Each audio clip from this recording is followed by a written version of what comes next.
Hello everybody, and welcome back to my channel. I hope that everyone is staying safe and sound in this pandemic, and I hope that everyone is ready to learn something today. So I apologize for posting late because I was cleaning the house in preparation of Thanksgiving, which is tomorrow. So that gave me the idea of doing a Thanksgiving lesson just to let people know about the history of Thanksgiving. You know, there are many facts that are true, some facts that we don't know for sure, but we're going to get into that today. But first, if you like what you see, give me a big thumbs up. Hit that bell notification, and please subscribe.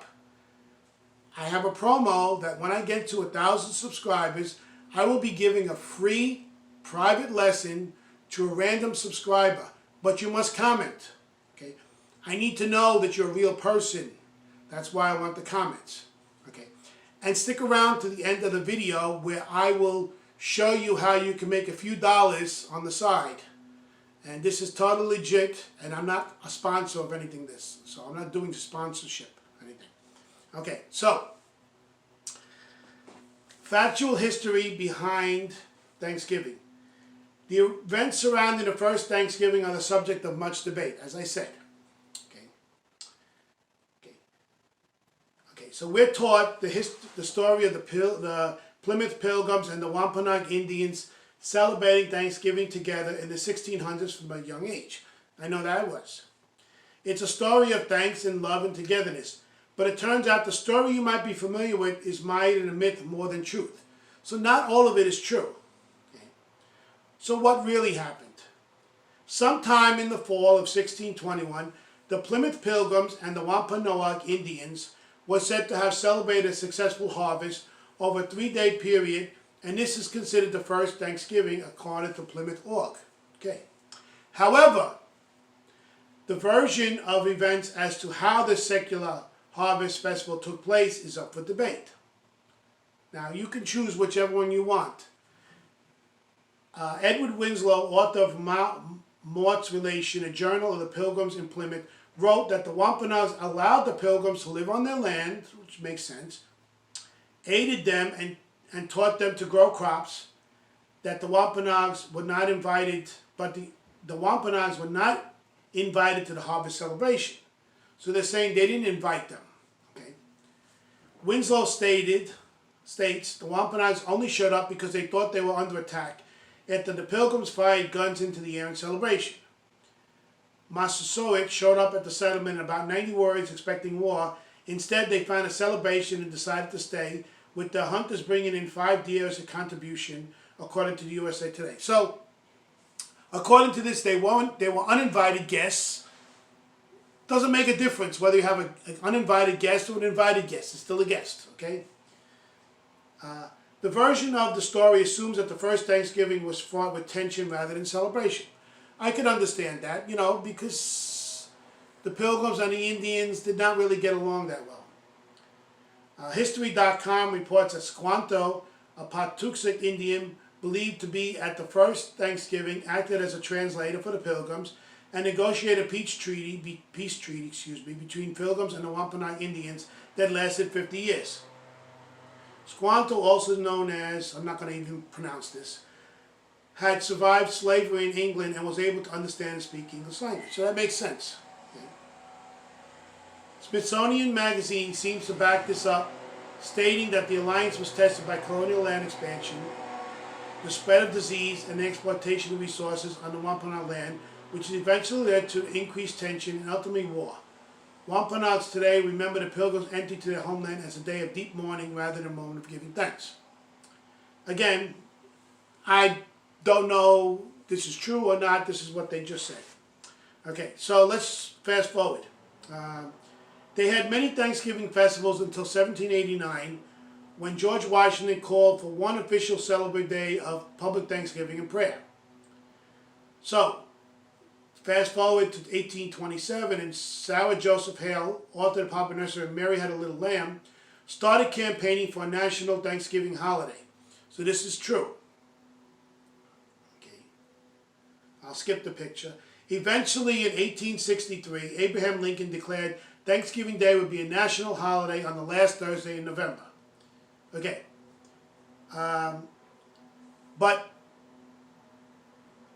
let me follow, it wasn't a law yet. Over the years, Thanksgiving began to evolve into a day of thanks and celebration at the start of Christmas holiday shopping season. Sales during this time of year boosted the American economy so much, so listen to this, that in 1939, President Franklin Delano Roosevelt moved the holiday to the third Thursday in November to extend the shopping season. This is true. Okay, my mother was around back then, so she knows that it's true. Okay, so they changed the date of Thanksgiving only to give more time for people to go shopping, because basically after Thanksgiving, people start preparing for Christmas. Like many holidays, they become commercial holidays. So what started out as a solemn maybe holiday, which wasn't even in November, we don't know exactly when it was, became more of a commercialized holiday, which happens to many different holidays, so it's normal. Okay, so anyway, so that's what Thanksgiving is about. And just to let you know that we typically eat turkey, stuffing, mashed potatoes, cranberry sauce, sometimes corn, and usually apple or pumpkin pie. Now, that does not mean that that's what the Pilgrims ate. Okay? Some of that stuff they did. They probably ate a lot of different stuff, deer and other fowl. They could have eaten fish, for all we know. Whatever was there. But how turkey came about, I don't know. Maybe they had wild turkey in Massachusetts. I don't know. Okay, so remember I said I was going to give you a tip on how you can make a few bucks. So let me show you quickly. Okay. Here.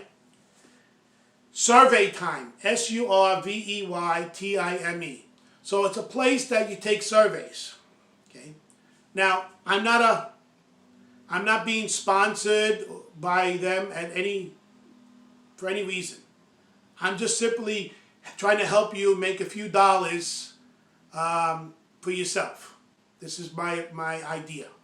Okay. I personally have done this, and I have made about $10 in the last week. Now, probably you could make double or triple that. It depends on how long you want to do these surveys. Because sometimes you have to answer questions and then they say, sorry, you don't qualify for this survey, let's try another one.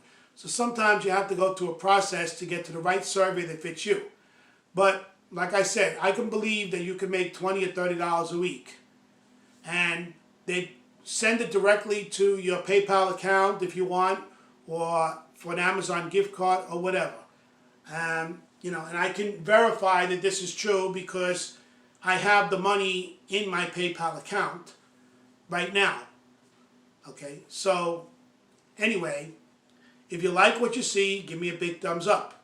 Hit that bell notification and remember to subscribe.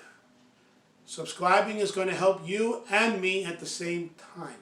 Okay, I will not be doing a lesson tomorrow because I will be busy at the celebrating Thanksgiving with my wife and anyone else who might come by. My family is in different places. I will be bringing some turkey to my mother because she cannot attend. But other than that, I'm just going to have a quiet Thanksgiving at home. Okay. I thank you and have a happy and safe Thanksgiving.